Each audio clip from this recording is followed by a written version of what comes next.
আমি এখানকার running student না, পালিয়ান বুদ্ধিস্টের আমি হচ্ছে এক্স স্টুডেন্ট। তো আমি দীর্ঘ করোনার পর 5-7 বছর পর এখানে আসছি ক্যাম্পাসে। তো আমার একটা অন্যরকম অনুভূতি হচ্ছে সত্যি বলতে। এখানে আমার সবাই জুনিয়র, অনেক ছোট ছোট।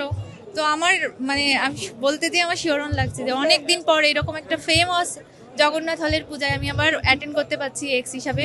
আমি সত্যিই খুব আনন্দিত। ছোটবেলার সব কিছুই আসলে অন্যরকম ছিল।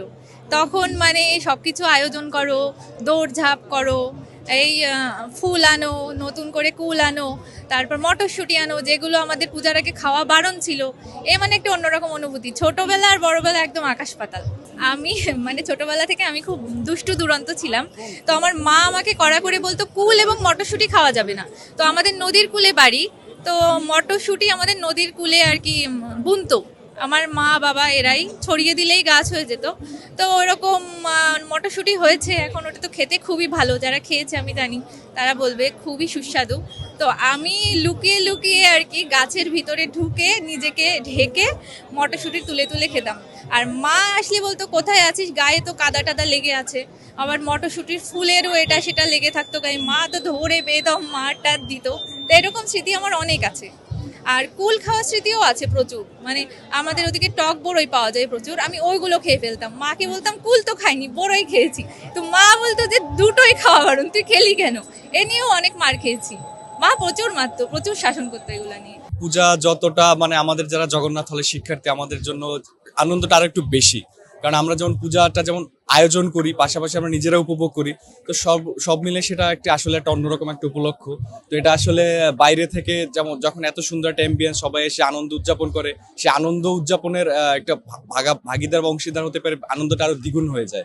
হ্যাঁ, অবশ্যই সরস্বতী পূজা, আমরা যেহেতু এখন পর্যন্ত শিক্ষার্থী, আর সরস্বতী আমাদের বিদ্যার দেবী, জ্ঞানের দেবী। তো আমাদের শিক্ষা জীবনের সাথে সরস্বতী পূজা ওতপ্রোতভাবে জড়িয়ে থাকে বরাবরই। তো সেই জন্য দেখা গেছে যে আমরা ছোটবেলা থেকে সরস্বতী পূজা আমাদের জন্য একটা অন্যরকম উপলক্ষ হিসাবে আসতো সবসময়। সকাল সকাল ঘুম থেকে ওঠা, হলুদ গায়ে দিয়ে স্নান করা বা নতুন পোশাক আশাক পরেই করা, এবং অঞ্জলি নেওয়ার যে একটা আনন্দঘন উপলক্ষ, মানে এটা বরাবরই আমাদেরকে আকর্ষিত করে বা আমাদেরকে আবেগঘন করে তোলে। আসলে শুধু পূজা ছাড়াও এটা একটা মিলন মেলা, উৎসবের মতো। চারপাশের এম্বিয়েন্স, পরিবেশ দেখলে সেটা আমরা বুঝতে পারি। আসলে এই একটা দিন যেদিন সবাই সিনিয়র জুনিয়র ভেদাভেদ ভুলে গিয়ে আমরা সবাই একসাথে আনন্দ করি, কাঁধে কাঁধ মিলিয়ে কাজ করি।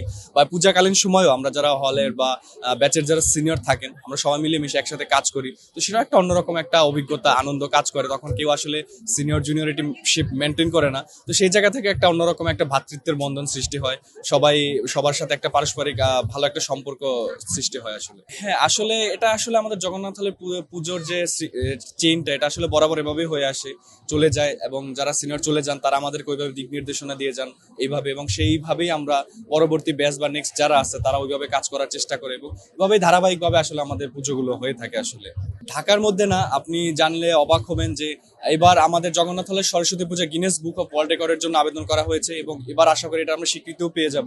এবং এটা বিশ্বের মধ্যে সর্ববৃহৎ সরস্বতী পূজার আয়োজন। এবং আশা করি এটা এবছর আমাদের এই যে স্বীকৃতিটা, এটা আমাদের আনন্দকে আর একটা অন্যরকম মাত্রা যোগ করবে।